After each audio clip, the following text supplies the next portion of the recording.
Hi guys, ito naman yung ating Calamansi tree number 2. Okay, magbigay lang po tayo ng update as of December 31, 2023.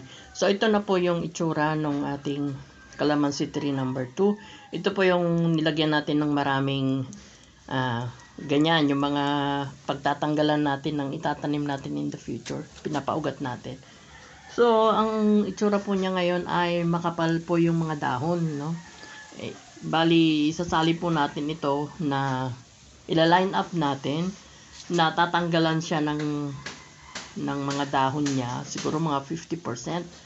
At itong mga dahilan, ayan po, bukod sa makapal na, hindi nakakapag-circulate masyado yung hangin. Tapos may mga damage kasi yung mga dahon. Hindi magandang tignan. Gusto ko maganda lahat yung dahon niya palagi.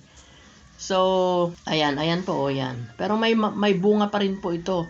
At saka isa pa, gusto kong mapwersa siya na mamulaklak pa siya ulit para dire-diretso yung bunga niya. So, technique po yan, para diretso yung bunga ng ating puno ng kalamansi. Thank you guys!